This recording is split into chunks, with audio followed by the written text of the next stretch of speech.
NCP में बगावत और सवाल यही है कि आखिर कहां कहां है ये आफत। एनसीपी में आज शक्ति प्रदर्शन का दिन, बड़ी खबर से शुरुआत कर रहे हैं। एनसीपी के दोनों गुटों ने आज बैठक बुला ली है। शरद पवार गुट ने आज पार्टी नेताओं की बैठक बुलाई। पवार ने विधायकों को खुद फोन भी किया। दोपहर 1 बजे शरद पवार बैठक करेंगे। 1 बजे शरद पवार गुट की बैठक, लेकिन उससे 2 घंटे पहले 11 बजे अजीत पवार गुट की भी बैठक आज होनी तय है।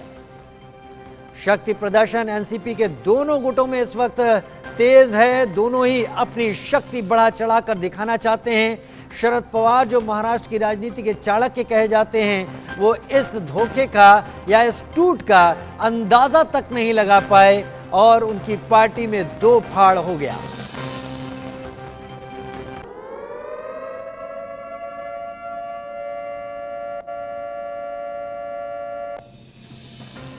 तो महाराष्ट्र की सियासत में आज का दिन अहम है। एनसीपी में वर्चस्व की लड़ाई छिड़ गई है। 11 बजे अजीत पवार गुट अपनी बैठक कर रहा है।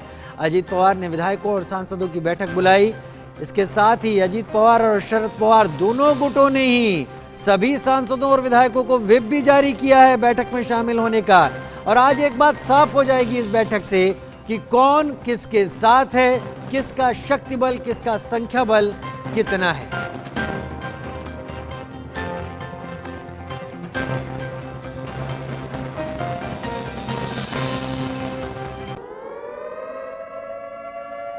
एक और बड़ी खबर का रुख कर लेते हैं। महाराष्ट्र से ये भी आ रही है। सुप्रिया सुले ने एनसीपी नेताओं कार्यकर्ताओं के लिए जारी किया एक वीडियो। नेताओं कार्यकर्ताओं को बैठक में शामिल होने की अपील की है। वाईवी चव्हाण सेंटर में नेताओं से आने की अपील की। दोपहर 1 बजे एनसीपी गुट की बड़ी बैठक है।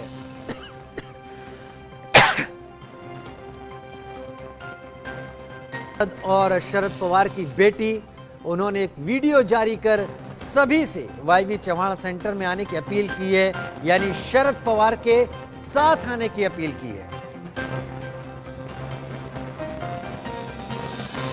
नमस्कार। उद्या बुधवार 5 जुलै 2023 यशवंतराव चव्हाण सेंटरला मंत्रालयाच्या समोर मुंबईत मी तुमची वाट बघते आणि त्या कार्यक्रमाला मार्गदर्शन करण्यासाठी आपल्या सगळ्यांना प्रिय असणारा 83 वर्षाचा योद्धा तो आत्ताच कराडला गेला होता. तुम्ही त्यांना पाहिलेही असेल.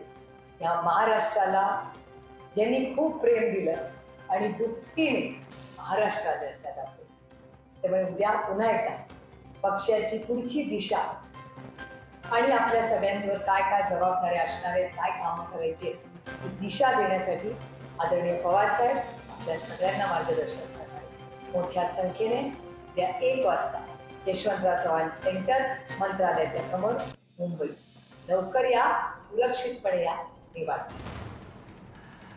एनसीपी में जो हालत इस वक्त है, जिस तरह का घमासान चल रहा है, उसको देखते हुए ये अपील काफी मायने रखती है, क्योंकि इसके जरिए भावनात्मक रूप से एनसीपी छोड़कर गए सांसदों और विधायकों और नेताओं को एक बार फिर शरद पवार के पाले में खींचने की कोशिश हो रही है। सुजाता द्विवेदी मेरे साथ मुंबई से लाइव इस वक्त जुड़ गई हैं। सुजाता, पिछले 2-3 दिनों से जो घमासान चल रहा है एनसीपी का, वो पूरे देश में इस वक्त छाया हुआ है। महाराष्ट्र की राजनीति में ये भूचाल जो आया है, और जहां पर शरद पवार आज ही बैठक कर रहे हैं 1 बजे, उससे 2 घंटे पहले अजीत पवार बैठक कर रहे हैं। इस बीच सुप्रिया सुले ने वीडियो जारी कर दिया है। आज साफ हो जाएगा ताकत किसकी ज्यादा है।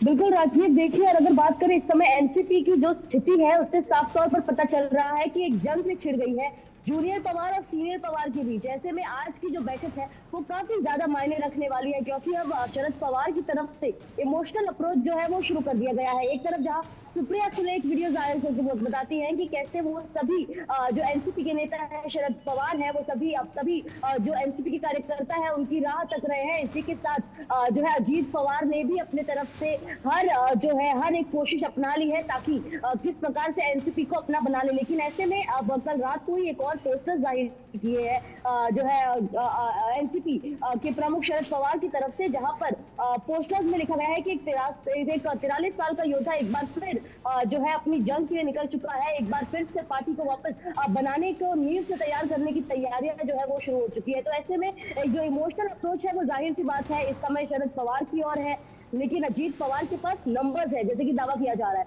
तो अगर अजीत पवार के पास नंबर है तो मॉनसून सत्र में साफ हो जाएगा कि आखिर असली एनसीपी है कौन। और अगर असली एनसीपी अजीत पवार को भी घोषित कर दिया जाता है तो शरद पवार को उनके अध्यक्ष के पद से नहीं हटाया जा सकता। तो ऐसे में शरद पवार के भी मायने काफी ज्यादा है इस पार्टी में इस समय। और साफ तौर पर आज की बैठक काफी ज्यादा मायने रखने वाली है, क्योंकि एक तरफ अजीत पवार बैठक ले रहे हैं जिसमें मुख्यमंत्री एकनाथ शिंदे भी शामिल हो सकते हैं, ऐसे सूत्र बता रहे हैं। वहीं दूसरी तरफ जो वाईबी चौहान सेंटर पर एनसीपी प्रमुख शरद पवार बैठक लेने वाले हैं, जिसमें जो है सभी एनसीपी के कार्यकर्ता मौजूद रहेंगे, सुप्रिया सुले मौजूद रहेंगी और साथ ही अमोल कोहले जिन्होंने कल ही अपना रेजिग्नेशन दे दिया है सांसद के पद से, वो भी वहां पर मौजूद रहेंगे। तो ऐसे में शरद पवार की और अजीत पवार में दोनों में से किसके पास ज्यादा ताकत है? क्या अजीत पवार के पास विधायक के नंबर होने के बाद भी शरद पवार का जो ऑरा है वो महाराष्ट्र में छाया रहता है या नहीं, या नंबर्स के कारण शरद पवार इस रेस में पीछे हो जाएंगे, ये आज पता चल जाएगा। जी राजीव, 11 बजे का वक्त है जब अजीत पवार सुजाता अपनी बैठक को करने वाले हैं, सभी को उन्होंने बुलाया भी है। 11 बजे की तस्वीर ये बता देगी कि 1 बजे की तस्वीर क्या होने वाली है। क्या शरद पवार उसी ताकत से अभी भी एनसीपी में बने हुए हैं या वो कमजोर हो गए हैं? ये बैठक कहाँ हो रही है अजीत पवार की? बिल्कुल, देखिए अजीत पवार की बैठक माना जाए तो कल जो मंत्रालय के ठीक सामने एनसीपी यानी अजीत पवार की एनसीपी का जो नया कार्यालय का उद्घाटन किया गया था उसमें ये बैठक बताई जा रही है। वहीं दूसरी तरफ वाईबी चौहान सेंटर जो जिस जगह पर मंत्रालय के ठीक सामने अजीत पवार का कार्यालय है उससे बस कुछ ही दिनों पे 5 मिनट की दूरी पर जो है शरद पवार का भी कार्यालय है जो वाईबी चौहान सेंटर है। तो ये दो जगहों पर दोनों बैठक होने वाली है। जी, तो घड़ी किसकी सही चल रही है ये आज साफ हो जाएगा। लेकिन अगर स्थिति ऐसी होती है कि आज अजीत पवार को वो नंबर नहीं दिखाई पड़ता जिसका वो दावा कर रहे हैं, तो एक बार फिर महाराष्ट्र की राजनीति में उठापटक का दौर शुरू हो जाएगा सुजाता।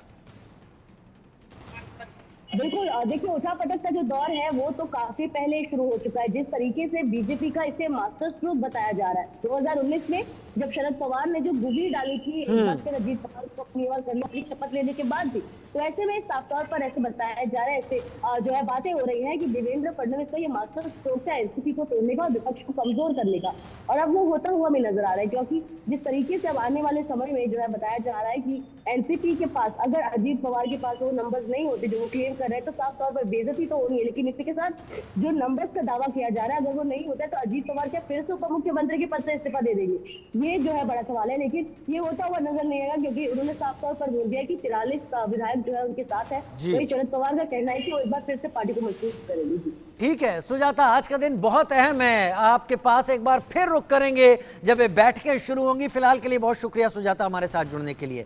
उधर महाराष्ट्र की सियासत में पोस्टरबाजी भी जारी है, लगातार बड़ी खबर की बात बता रहे हैं। शरद गुट की ओर से पोस्टर लगा दिए गए हैं मुंबई में।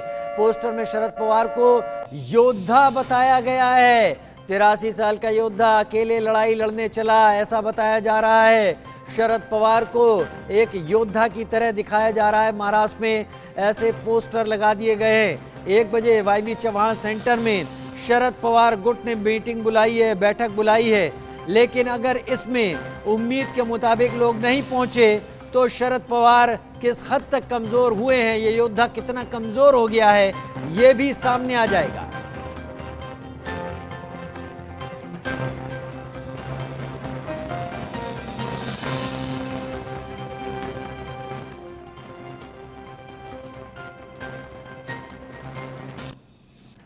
ये पोस्टर तस्वीरों में आप देख रहे हैं, पोस्टर लगाए गए हैं शरद पवार गुट के नेताओं की तरफ से और 83 साल का योद्धा शरद पवार को बताया जा रहा है और ये कहा जा रहा है कि वो अकेले लड़ाई लड़ रहे हैं। इस वक्त पार्टी बचाने की लड़ाई है, सत्ता अपने हाथ में रखने की लड़ाई है, एनसीपी की सत्ता अपने हाथ में रखने की लड़ाई है जिसे शरद पवार लड़ रहे हैं, क्योंकि इस बार चुनौती भतीजे की तरफ से दी गई है। राजनीतिक हलकों में देखा जाए तो इस तरह के कयास तमाम बातें चल रही थी कि जिस तरीके से शरद पवार ने कुछ दिन पहले अजीत पवार को एनसीपी में किनारे यानी हाशिए पर लगाने की कोशिश की थी, अजीत ने उसका पलटवार किया और सत्ता और केंद्र अपनी तरफ कर लिया। लेकिन इस बैठक के बाद शरद पवार कुछ वैसी कोशिश एक बार फिर करने की कर रहे हैं जिसमें ताकत एनसीपी की उनके हाथ बनी रहे। उधर महाराष्ट्र की राजनीति में बैठकों का दौर जारी है। महाराष्ट्र के सीएम एकनाथ शिंदे ने आज बैठक बुलाई है, शिवसेना कोटे के मंत्रियों की बैठक बुलाई है। शिंदे गुट के विधायक सांसद बैठक में मौजूद रहेंगे। शाम 7 बजे सीएम आवास पर ये बैठक होगी। एकनाथ शिंदे, शिवसेना के एकनाथ शिंदे ने ये बैठक बुलाई है, जहां पर सांसद विधायक इस बैठक में मौजूद रहेंगे। भविष्य को लेकर शिवसेना क्या करने वाली है, एकनाथ शिंदे उसको लेकर चर्चा करेंगे। उधर महाराष्ट्र की सियासत में घमासान जारी है। उद्धव ठाकरे आज पूर्व विधायकों से मिलने वाले हैं। जी हां, करीब 50 विधायकों से मुलाकात करेंगे उद्धव ठाकरे। शिवसेना उद्धव ठाकरे गुट के नेता उद्धव ठाकरे, जो फिलहाल तो हाशिए पर चल रहे हैं महाराष्ट्र की राजनीति में। हालांकि महाविकास आघाड़ी में मुख्यमंत्री के तौर पर बने हुए थे, लेकिन आज वो अपने पूर्व विधायकों से मुलाकात कर रहे हैं। एक बार फिर से उद्धव ठाकरे की शिवसेना को मजबूत करने और महाराष्ट्र की राजनीति के केंद्र में लाने की कोशिश में जुट रहे हैं उद्धव ठाकरे।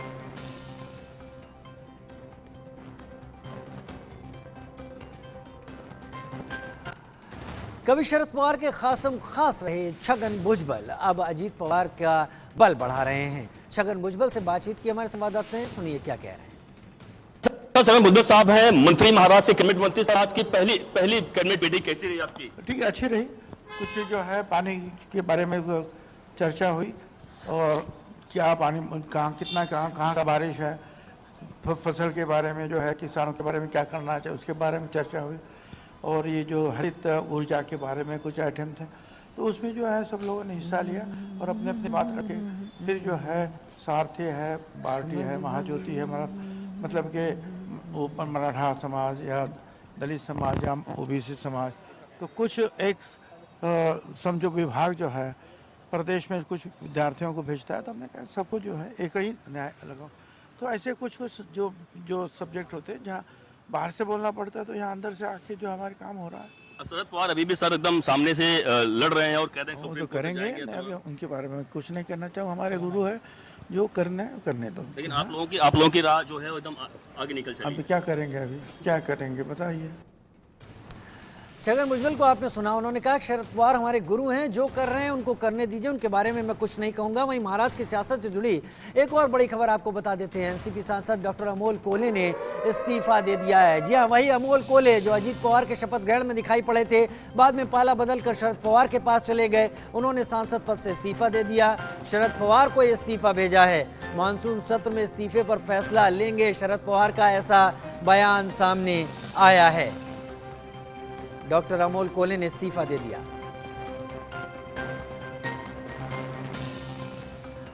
उधर मुंबई में अजीत पवार ने एनसीपी के नए ऑफिस का उद्घाटन किया। हमारे सहयोगी अभिषेक शर्मा की रिपोर्ट। दिखा दें आप थोड़ा सा ऑफिस दिखा दें, देश के लोग देखना चाहेंगे कि आपकी नई ऑफिस यानी एनसीपी की अजीत पवार की नई ऑफिस कैसी है। तो मुझे थोड़ा सा आप बताते भी चलें, हमारे कैमरा पर्सन दिखाते भी रहेंगे कि ये देखिए, अगर हम यहाँ पे आ गए, आप जहाँ बैठे थे एक रूम है, यहाँ पे जाहिर सी बात है किसी मंत्री का यहाँ बंगला हुआ करता था। और यहाँ पे ये मंत्रालय में ये पूरे जो है, ये आपने देखा मंत्रालय के सामने ये बंगले हैं, ये मंत्रियों के बंगले हैं।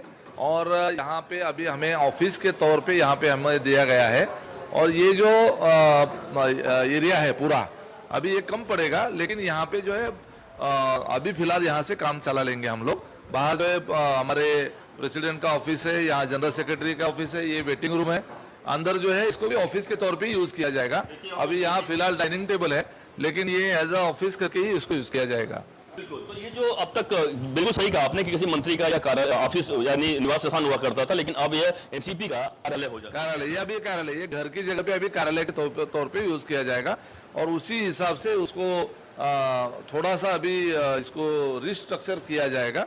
मतलब अंदर का फर्नीचर सिर्फ थोड़ा इधर उधर हो जाएगा और ये एज अ कार्यालय करके यूज किया जाएगा। आपकी एनसीपी जो है, जब से आप अजीत पवार अलग हुए हैं, यानी सरकार में शामिल हुए हैं, तब पूरे फॉर्म में दिखाई पड़े, मतलब जरा सा भी वेट नहीं कर रहे आप लोग। मतलब वेट यानी कहीं पर भी कहते हैं ना, चौके पे चौका या चौके पे छक्का मारते जा रहे हैं आप लोग। नहीं, ऐसी कोई बात नहीं है। हम ही एनसीपी है, पहले भी हम ही एनसीपी थे, आज भी एनसीपी है। ठीक है, कुछ चीजें हैं जो अभी हम लोग डिस्क्लोज नहीं करेंगे, लेकिन अभी एनसीपी का जो रूटीन वर्क जो है तो इमीडिएटली शुरू होना चाहिए। प्रदेशाध्यक्ष की हमारी नियुक्ति हो चुकी है और सरकार में अभी हमारे 9 मंत्री जो है वो सहभागी है। महाराष्ट्र स्टेट के हित में काम शुरू होना जरूरी है, वैसे पक्ष संगठन का काम भी इमीडिएटली शुरू होना। सवाल ये उधर शिवसेना एकनाथ शिंदे गुट के मंत्री दीपक केसरकर ने एनसीपी में टूट और महाराष्ट्र सरकार को लेकर क्या कुछ कहा है, आइए सुनते हैं। पर चर्चा करने के लिए हमारे साथ मौजूद दीपक केसरकर साहब महाराष्ट्र के मंत्री हैं, शिवसेना के बड़े कद्दावर नेता हैं। केसरकर साहब क्या कहेंगे जिस तरीके से अजीत पवार के आने के बाद राजनीति में यानी सरकार में एक अलग देखने को मिल रहा है, चर्चाएं कुछ अलग हो रही हैं? मैं देखिए, चर्चा तो बाकी के लोग करते हैं जो इनके बारे से रिलेटेड नहीं है। ऐसे होता है कि युति का जो शासन है वो उसमें 160 से ज़्यादा एमएलए थे, तो हमारी एक आइडियोलॉजी है, हमारा एक प्रोग्राम है, उस तरह से हमारा राज्य चल रहा है। और शिंदे साहब और फडणवीस साहब के नेतृत्व में बहुत अच्छा काम महाराष्ट्र में चल रहा था। अगर वो देख के किसी को ऐसे लगे कि हम भी इसका पार्ट बन सके और वो हमें ज्वाइन करे, तो इससे सरकार और मजबूत होती है। तो सरकार और अच्छा काम करेगी। अजीत दादा जैसे नेता आते हैं तो उनके काम करने की स्पीड बहुत ज़्यादा है, अच्छी तरह से काम करते हैं, तो इसका बेनिफिट इस सरकार को भी मिलेगा। लेकिन ये यूटी की सरकार है और एनसीपी ने उसको सपोर्ट किया है।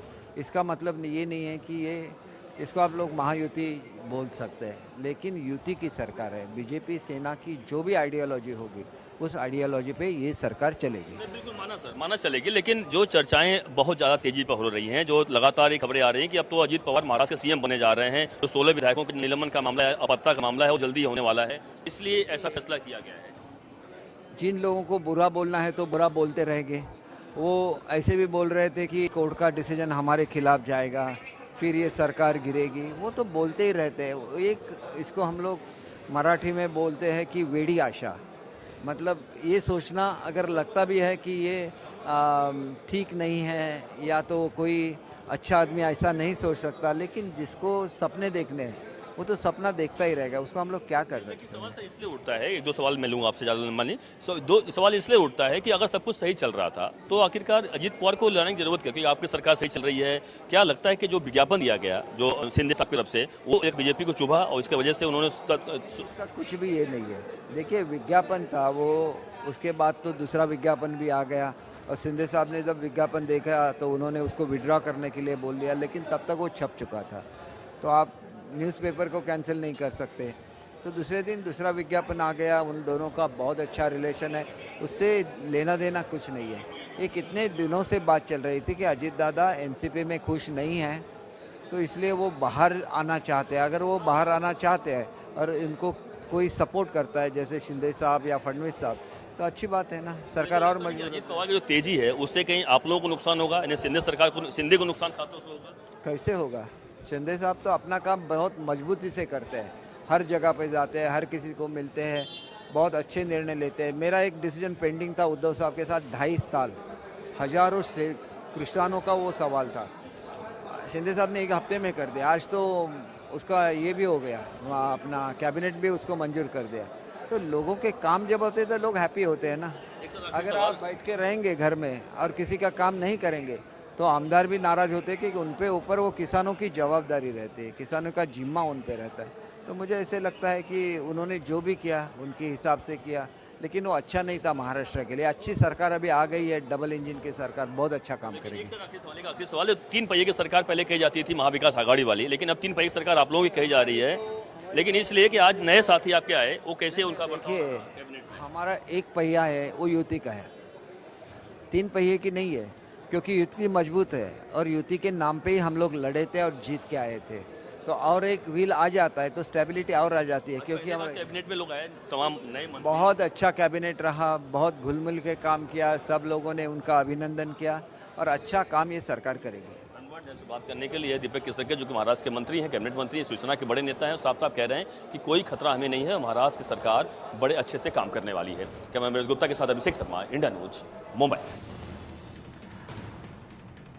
उधर अजीत पवार के समर्थन में 47 विधायकों का दावा करने वाले एनसीपी विधायक अमोल मिटकरी ने क्या कुछ कहा है, सुनिए।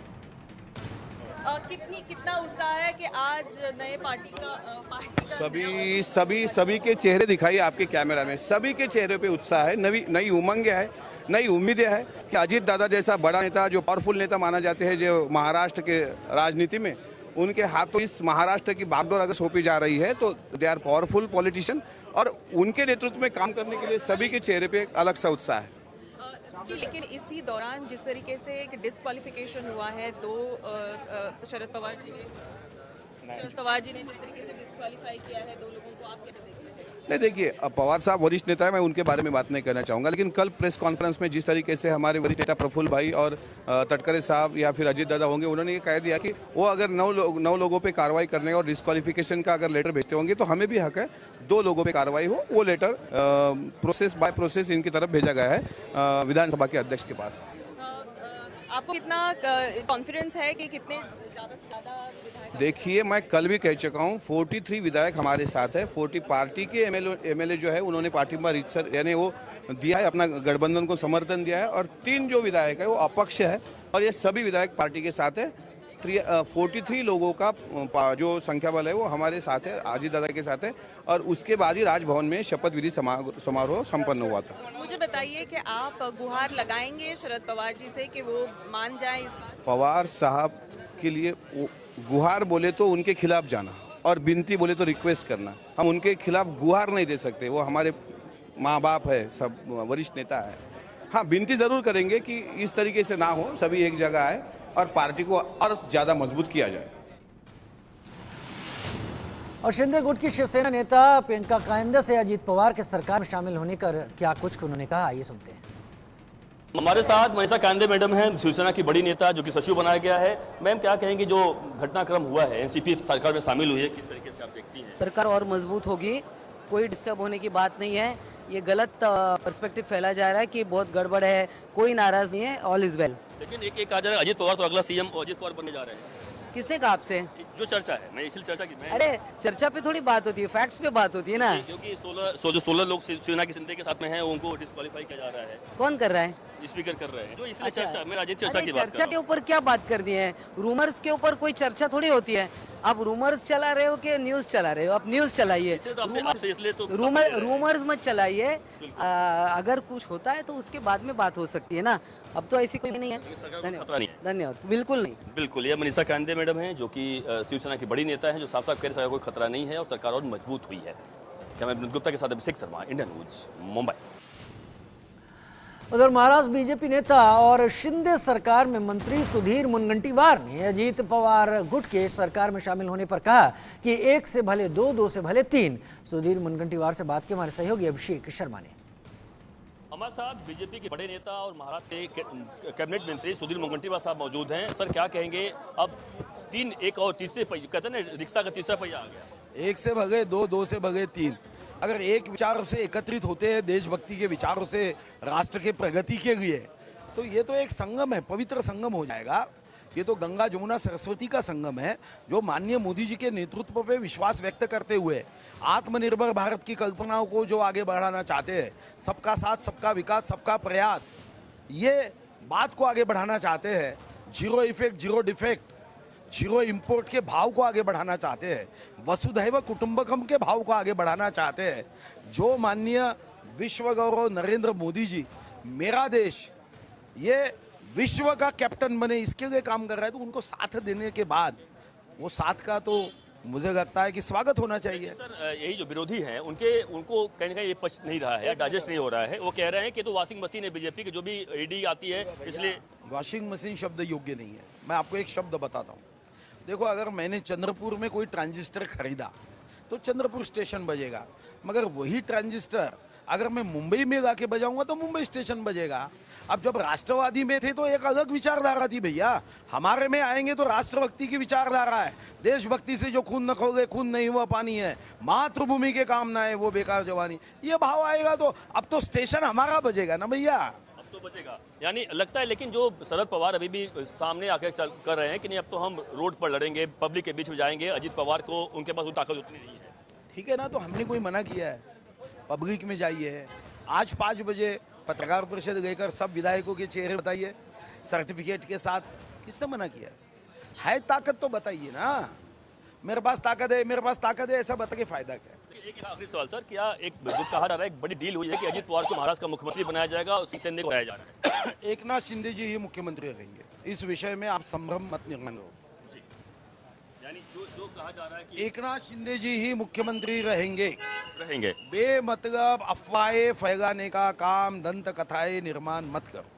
धन्यवाद इन्हें से बात करने के लिए। यह सुधीर मुनगंटीवार हैं। सुधीर मुनगंटीवार साहब कह रहे हैं कि महाराष्ट्र के मुख्यमंत्री एकनाथ शिंदे रहने वाले हैं, दूसरा कोई इसमें नहीं, कोई भी इसमें गलत बातें नहीं होनी चाहिए। लेकिन साफ है कि इस बार जाहिर सी बात है कि महाराष्ट्र की राजनीति में बड़ा उलटफेर देखने को मिल रहा है और हर कोई इस बात पर चर्चा कर रहा है अजित पवार के बाद आखिरकार महाराष्ट्र की राजनीति में अब आगे क्या होने वाला है। कैमरा विनोद गुप्ता के साथ अभिषेक शर्मा, इंडिया न्यूज, मुंबई। उधर महाराष्ट्र में मची सियासी उथल पुथल के बीच शिवसेना उद्धव गुट के नेता संजय राउत ने ईडी सीबीआई के गलत इस्तेमाल का आरोप लगाया और कहा 2024 में मास्टर स्ट्रोक लगेगा। देखिए, आज मीटिंग हमारी जो है उद्धव ठाकरे साहब की लीडरशिप में मीटिंग हो गई, पार्टी चीफ, इसमें हम सभी शिवसेना के नेता थे, हमारे विधायक थे, हमारे एमपीज थे, और जो महाराष्ट्र में और पूरे देश में जो उथल पुथल चल रही है, उसको तोड़ो, उसको फोड़ो, उसको खरीद लो, ये जो राजनीति बीजेपी की चल रही है उसके ऊपर चर्चा हुई। महाराष्ट्र में उसका क्या परिणाम होगा उसका ऊपर चर्चा हुई। शरद पवार साहब ये बाला साहब ठाकरे जैसे ही है, अभी कभी भी अपने आप को अकेले महसूस नहीं करते। सर, बीजेपी के लोग इसको मास्टर स्ट्रोक कह रहे हैं। पहले उन्होंने शिवसेना में मास्टर स्ट्रोक क्या होता है? जिसके हाथ में ईडी सीबीआई जैसी एजेंसी हो, यानी जिसने अंपायर को ही फोड़ दिया है, तो मास्टर स्ट्रोक 2024 में हम भी मारेंगे ना। 2 घंटे दीजिए, स्ट्रोक पर स्ट्रोक बैठेंगे, हमारे हाथ में दीजिए ये एजेंसी ना 2 घंटे के लिए। संजय राउत को सुना आपने। वहीं महाराष्ट्र के सियासी उथल पुथल के बीच कांग्रेस नेता नाना पटोले ने पूरे महाराष्ट्र का दौरा करने की बात कही है। महाराष्ट्र में हम लोग पवार साहब, उद्धव ठाकरे साहब, हम लोग साथ में महाराष्ट्र में दौरा करने का एक प्लान बना रहे हैं। खुद पवार साहब उद्धव ठाकरे साहब से बात करेंगे और उसमें हम पूरे महाराष्ट्र में एक साथ महाराष्ट्र का दौरा करने का एक प्लान हमने किया है। बीजेपी जैसी लोकशाही व्यवस्था को ख़त्म करने वाली, जो लोकशाही न मानने वाली ऐसी जो तानाशाह प्रवृत्ति है, उसको महाराष्ट्र की जमीन से उखाड़ के फेंकना, यही संकल्प हमारा है। केंद्रीय मंत्री अनुराग ठाकुर ने महाराष्ट्र की सियासत पर क्या कहा, सुनते हैं। देश के विकास के लिए बहुत सारे राजनीतिक दल एनडीए का हिस्सा बनना चाहते हैं और एनसीपी ने उसकी शुरुआत की। मुझे पूर्ण विश्वास है एनसीपी का एनडीए में आना और महाराष्ट्र की सरकार का हिस्सा बनना, जहां एक और महाराष्ट्र में विकास को नई गति देगा, वहीं पर 2024 की दृष्टि से भी इन दलों का साथ में जुड़ना और कई और दलों का भारत के विकास के लिए एक मजबूत, निरंतर और स्थिर सरकार भारत के हित में देखते हैं, तो लोगों का जुड़ना स्वाभाविक है।